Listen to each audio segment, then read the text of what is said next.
स्वागत है दोस्तों आप सभी का। आज हम लोग देखेंगे चाणक्य के बारे में। ठीक है, आज का वीडियो हमारा है चाणक्य के बारे में, जिसको 3 नामों से जाना जाता है ना।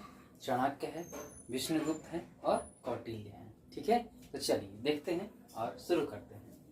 देखिए, चाणक्य इसका नाम कौटिल्य भी है, विष्णुगुप्त भी है, ठीक है ना, और ये मौर्य वंश में ही है। ठीक है, चंद्रगुप्त मौर्य का राजनीतिक गुरु था, और जब वह चंद्रगुप्त मौर्य राजा बनता है तो यह प्रधानमंत्री भी बनता है। ठीक है, आगे देखते हैं। तक्षशिला के कुटिल नामक ब्राह्मण कुल का था। ये किस कुल में पैदा लिया था? तक्षशिला के कुटिल नामक ब्राह्मण कुल में पैदा हुआ था। ठीक है, तो तक्षशिला के कुटिल नामक ब्राह्मण कुल में पैदा हुआ।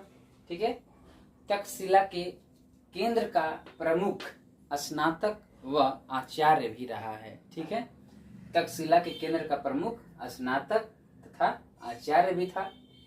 चंद्रगुप्त मौर्य का प्रधानमंत्री एवं प्रधान पुरोहित के पद पर आसीन था। ठीक है, ध्यान दीजिएगा, चंद्रगुप्त मौर्य का प्रधानमंत्री तथा उसका प्रधान पुरोहित के पद पर कौन था? चाणक्य था, कौटिल्य था, यानी कि विष्णुगुप्त था। 3 नाम है इसका।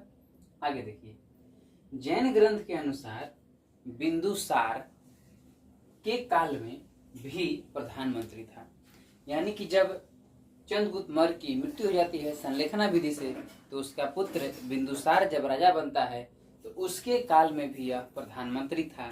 किसके अनुसार? तो जैन ग्रंथ के अनुसार। ठीक है, आगे देखते हैं। मौर्य काल में अर्थशास्त्र की रचना करता है ये, है ना।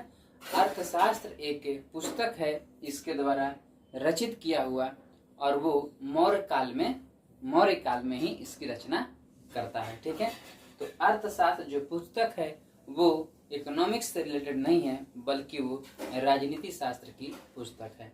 ठीक है, चाणक्य को भारत का मैकियावेली कहा जाता है। याद रखिएगा, ये बहुत इंपॉर्टेंट हो जाता है लाइन कि चाणक्य को भारत का मैकियावेली कहा जाता है। ठीक है, अर्थशास्त्र की रचना 4वीं शताब्दी ईसा पूर्व में मानी जाती है। अर्थशास्त्र की रचना करता है तो कब करता है? तो 4वीं शताब्दी ईसा पूर्व में। ठीक है, इसमें देखिए 15 अधिकरण है, याद रखिएगा, ये इंपॉर्टेंट चीज है। इसमें क्या है? 15 अधिकरण है, या उसको अध्याय बोल दीजिए। ठीक है, और उसमें 180 प्रकरण हैं।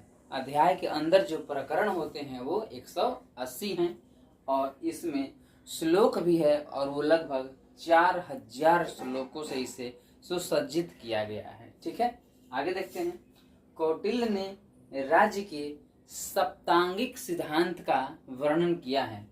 राज्य के 7 अंग का वर्णन किया है, उसको सप्तांगिक सिद्धांत कहते हैं। ठीक है, तो 7 अंग क्या क्या हैं, और 7 को शरीर के अंग से जोड़ा गया है। ठीक है, तो देखिए, पहला है राजा, यानी कि स्वामी, वो सबसे श्रेष्ठ है, ऊपर है।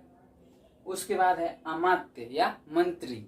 ठीक है, उसके बाद है जनपद, है ना, जनपदों को मिलाकर के महाजनपद बनता है। ठीक है, आगे देखिए, फिर है दुर्ग, अगला है कोष, समझ रहे हैं, जहां पर पैसा कौड़ी जमा होता है। ठीक है, कोष। उसके बाद दंड या सेना। ठीक है, और एक है मित्र। ये 7 मिलकर के एक अच्छे, सुदृढ़ और सशक्त राज्य का निर्माण करते हैं। किसके अनुसार? कौटिल्य के अनुसार। ये क्या किया है? 7 अंग का वर्णन किया है। ठीक है, और कौटिल्य के 12 मंडल सिद्धांत भी हैं। याद रखिएगा, कौटिल्य के 12 मंडल सिद्धांत भी हैं।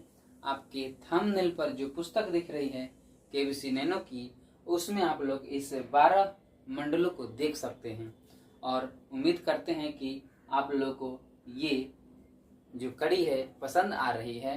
ठीक है, तो इसमें हम आगे बढ़ते जाएंगे और हम मुख्य जानकारी आपको देते रहेंगे। ठीक है, और ये किस बुक से आ रहा है आपको हम बता दिए, उसमें जा करके थोड़ा सा इसको आप डिटेल भी जान सकते हैं।